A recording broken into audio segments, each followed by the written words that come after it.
She's sleep barking. Hello my bookworms, welcome back to my channel. My name is Sydney and today's video will be all the books that I read in the month of July, better known as my July wrap up.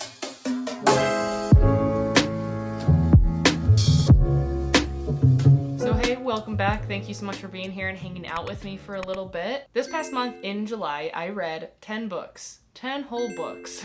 They're all relatively like on the smaller side of size-wise, but I read 10 books regardless. So let's just jump right on into it. The first one is Heartstopper Volume 4 by Alice Oseman.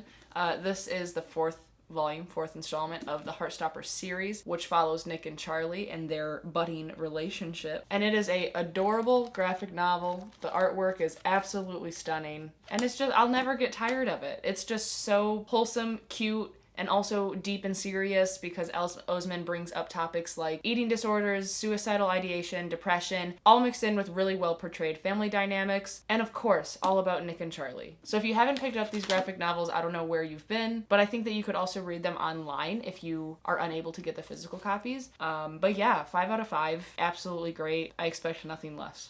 The next one I read, I'm gonna flip script entirely. The next one I read was Fever Dream by Samantha Schweblin.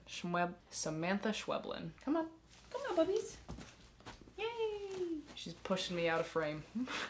Fever Dream was a ride. I read it in one sitting. It's under 200 pages and the font is pretty big on each page. Basically in this story we have our main character Amanda, who is lying in a hospital clinic dying, and there's a young boy named David sitting next to her who is not her son, but together they are telling this story that is a nightmare come to life, a ghost story for the real world, a love story, and a cautionary tale. So the title is Fever Dream, and I think that this book portrays exactly what a fever dream could be summed up in words. This was wild and weird and crazy and slightly confusing like a fever dream probably is.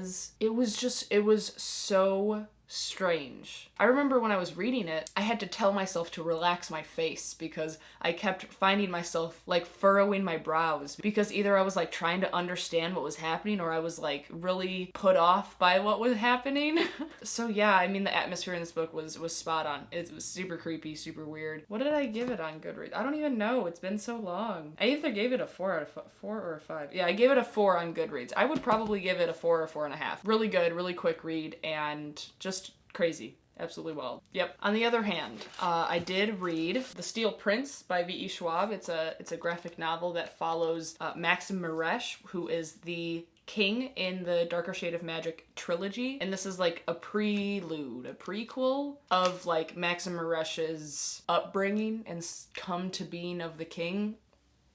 Makes sense. I gave it a 2. I was really excited about it because I really love the Darker Shade trilogy. However, I went into it not knowing really what to expect because Maxim Maresh is like not my favorite character in the trilogy. Obviously he's kind of a dick, but like I was like, hey, maybe I'll like get to know him on a deeper level, you know what I'm saying? Yeah, I mean, no, not really. This was very difficult to follow for me. The artwork, though, I can obviously tell that like took a lot of work, and I'm not trying to belittle the artist, but it's just not my favorite artwork for a graphic novel. I think that it's just a little bit, I don't know, scratchy. I don't know how to like depict art. Like this page, this is really pretty. I really like it. But okay, for example, in this page right here, there's like this type of font, and then like this more blocky font. That mixed in with the style of art, I just didn't vibe with it. I don't know, I didn't love it. My experience just wasn't great, so I gave it a 2. I'm sorry if you loved it, it's just my personal opinion. I am but a wee booktuber. But the next one that I read, ready? It was Tweet Cute by Emma Lord. I loved this. I thought that it was the perfect balance of like enemies or frenemies to lovers that had like a really modern, awesome rivalry. So our two main characters is Pepper and Jack. Adorable, I know. One of them, their family owns like a local deli in the city, and then the other one is like the head of a franchise of like a big time burger joint in the nation. And they obviously have one of the stores in the city as well. So our two main characters, it's their parents, like their family owns those two respective companies, and they run the Twitter handles for the companies. And ultimately they get into a really big Twitter war, not knowing who the other person is behind the screen. It was just really cute. There were for sure some plot twists that were like surprising and emotional. Sometimes they were gut-wrenching, sometimes they were just aggravating because there are times where it's like, why the hell would you do this, etc., you know. Emma Lord did a really good job of like yanking me in and making me want to, you know, see where it was going. So yeah, I thought it was a very like easy to read, accessible book. There were just so many things in this book that I really, really loved. So I ended up giving this a 5 out of 5, and I'm just so glad that I read it. It was really cute. Would recommend. The next book that I read in the month of July is Jane Eyre by Charlotte Bronte. I read it. I finally did read a classic willingly. Crazy, right? This is just the best paperback. So I went ahead and read it. I got the audiobook. I was listening to it while reading it with my eyeballs. And I definitely think that was the right way to go. I think that I'm not sure that I would have finished it if I didn't do that. This book was kind of a roller coaster for me. So the first like, I don't know, 50 or 100 pages, I was like really into it. I was like, I love Jane Eyre. I think that we are forming a bond, and I was excited to see where it was going. And then like the next like 100 or 200 pages or so, maybe like 150, I was slogging. I remember saying, I don't think that this book is ever gonna end. But I didn't stop. I kept reading, and then the last like half of the book, I don't know, I hit a groove and I was really enjoying it again. So ultimately I gave it a 4 out of 5. I think that it has obviously held up throughout the years. I think that the writing is still pretty accessible. I was expecting it to be a little harder to read because I thought that it would have more like Old English style, you know, type of verbiage, but it really didn't. And therefore it was just like a little bit easier to read. So really liked that about it. I did love Jane Eyre throughout the entire book for the most part. And I absolutely loved the short little scenes where there was like some creepy stuff going on. Like that's what I was expecting more of. So I think that either Caleb did a poor job at telling me what it was about, or he did a great job and I heard what I wanted to hear. Ultimately, what I thought I was about to read was a book that was, yes, about Jane Eyre and Mr. Rochester and their relationship, but I thought that it would be a little bit more on the atmospheric spooky side because Caleb had told me that this book is kind of spooky, kind of eerie. And I love that. That's like my favorite thing. I love an atmospheric, spooky, creepy, weird book. But there were only like maybe like 3 different scenes that I was slightly unsettled about. So I think that I didn't do myself any favors by expecting more of that. But I did love those scenes. Those scenes were really well done and they were really cool, but I just thought that there would be more of them. So there was a lot of times where I was like reading, sitting, and waiting for something spooky to happen, and that was just wrong. It's just not, that's not this book, you know? Other than that, it was like predominantly about Jane Eyre's life. Obviously, it's titled Jane Eyre. So about her and Mr. Rochester and their growing relationship and her moving throughout these like transformative times of her life. And it was good. It ended on a really high note for me. I remember ending it and thinking like, wow, that was 5 out of 5. But then I had to take a step back and realize that like I did have some troubles with the book in the beginning and being a little bit bored, etc., etc. Thought that maybe some things could have been edited out, but who am I? I'm not Charlotte Bronte, so don't listen to me. So I ended up giving it a 4 out of 5. I think that it's amazing that it's held up this well for so long, and it was ultimately, it was a really good book. So really happy that I read it, and yeah, check. Okay, the next 2 that I read, I am not really going to talk about too much because they're both in separate reading vlogs that I will go over further when they come out. The first one that I'm really not gonna talk about much at all is The Shadow of the Wind by Carlos Ruiz Zafón. This was, I can't tell you.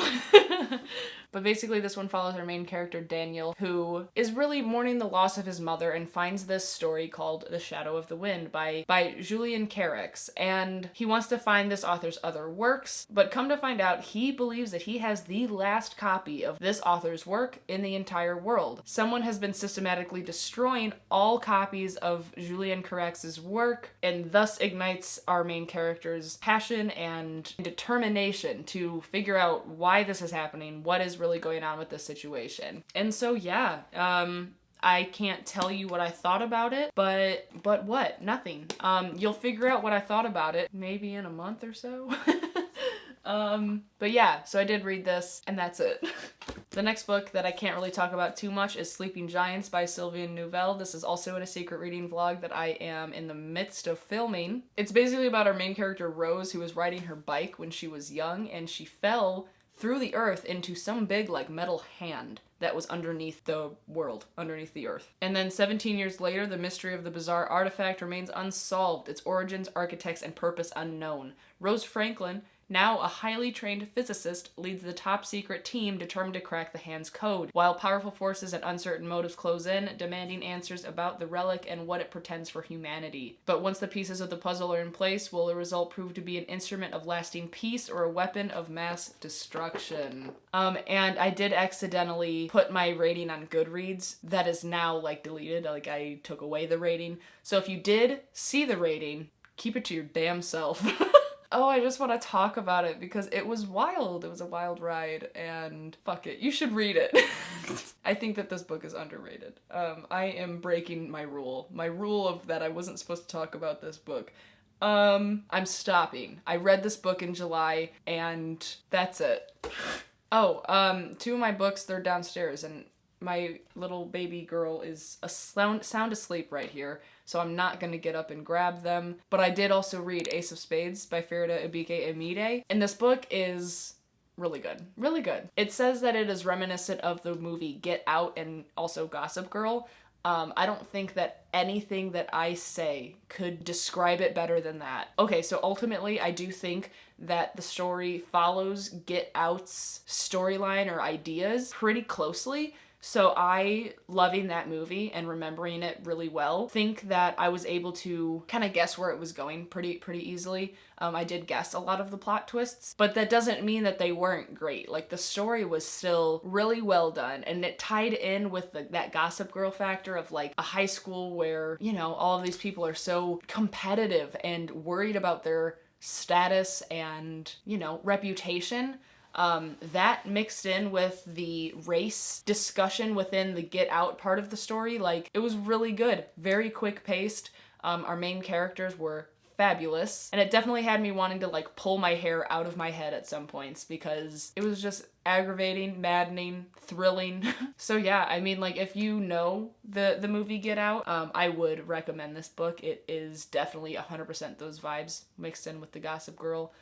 With the secret texter. There's a secret texter that goes around in this story that is messaging everyone in the high school, like exposing our main character's like deepest, darkest secrets, trying to... I'm gonna stop there. Yeah, killed it.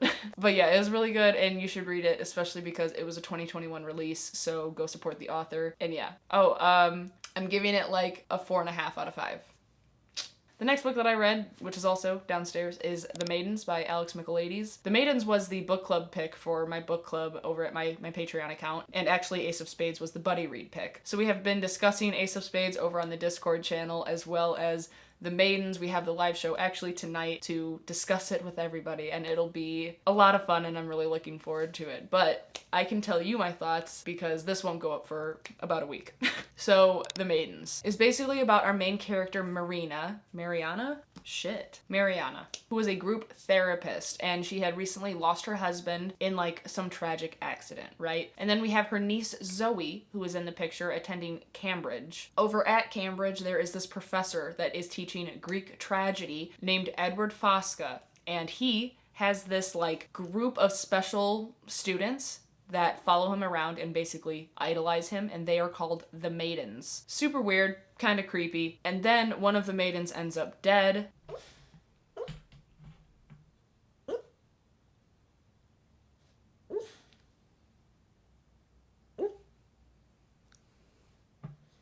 She's sleep barking. Oh, my baby girl. Anyways, and basically her niece Zoe is claiming that she knows who did it, and she's claiming that it is Edward Fosca. And so Mariana gets like balls deep in the investigation, trying to figure out what is happening, and she is convinced that Edward Fosca is the murderer. She just has to figure out how to make the police see that, because he has an alibi for everything. And in this story, I really, really loved like the tie-in of all of the Greek mythology and all of the Greek tragedy. I'm really, really into those things, so it was really cool to have a story that tied those in as a key plot point. The book was definitely a little bit unsettling. I remember about a third of the way through, I was kind of just like meh about it. Like, I wasn't bored, but I definitely wasn't like, wow, I can't wait to pick this up and finish it type thing, you know? And ultimately, with the final reveal that happened at the end, it wasn't as shocking as I think that the author wanted it to be, at least for me. I feel like once like it was fully revealed, I was reading it and I just went, yeah, figured. Or like, yeah, kinda, I get it. I see that. But all of that aside, like I still had a good time reading it. It was still a very interesting book. And I have heard that this book has some Easter eggs from his other book, The Silent Patient, which I'm kind of kicking myself for not reading prior to The Maidens, because I love nothing, and I mean nothing, more than Easter eggs in books. Like, tying in different stories from the same world within different books, like, it's my favorite thing. Like, finding those Easter eggs makes my reading experience like shoot up 10 times. But I think that I'm leaning more towards like a 4 or 4.5, because I do think that it was written really, really well. I think that the plot was really, really well thought out, and I really loved some key elements in the story. I just didn't get that feeling at the end where I was like, wow, this can't be anything other than 5 out of 5. You know what I mean? And who knows, maybe after the discussion tonight with my patrons, my mind might change. I have no idea. I will put my official rating on my Goodreads after the live show discussion tonight for sure. But yeah, so The Maidens, done. And then the last book that I read in the month of July was not on my TBR. So all of those books were on my TBR, and I successfully read them. Look at me go. So proud of myself. But the last one that I read was for the Buzzword-a-thon. The word for July was last, so I read Last Night at the Telegraph Club by Malinda Lo, and I'm so freaking happy that I read this book. I knew that it was kind of, like, it's kind of thicker, so I was like, oh, but I have 9 other books that I have to read this month. But I said, you know what, screw it, I want to read it. I've been wanting to read it. It's a 2021 release, and it was one that I was like really highly anticipating, so I chose it, I read it, and it was a 5 out of 5. This book takes place in like 1954 America during the Red Scare, and our main character is Lily who is living in Chinatown and kind of growing up and coming to terms and coming to realize that she's queer, that she likes girls, which is absolutely like, you know, not accepted at the time that this story is taking place. And she starts talking to her friend Kathleen Miller, who they ultimately start falling for each other. Lily finds an ad in the paper for the Telegraph Club, which has a female impersonator performing at the club. And she asks Kathleen about it, and Kathleen ultimately says, let's go together. And it's just such a good story. There are trigger warnings in this book for homophobia, transphobia, as well as racism. However, a couple of my favorite things about this book was Malinda Lo's writing. I thought that it was very easy to read, and I thought that she did a really, really good job of talking about Lily's home life and what it was being in Chinatown at this time period in America, but while also having our main character, Lily, go into the queer LGBTQ nightclub where she was finding these other like-minded people. It was very contradictory, and I think that it was just written in a way that was very realistic and just absolutely lovely. And it was just so good. It was so good. 5 out of 5. And that's it. That's all the books that I read in the month of July. Thank you so much for being here and hanging out with me for a little bit. And that's it. So these are all the books that I read in the month. Oh, plus 2 more. Shit. But yeah, so thank you so much for being here and hanging out with me for a little bit. Don't forget to subscribe down below, like the video. I always appreciate your support. And of course, be kind to one another and happy reading. Bye.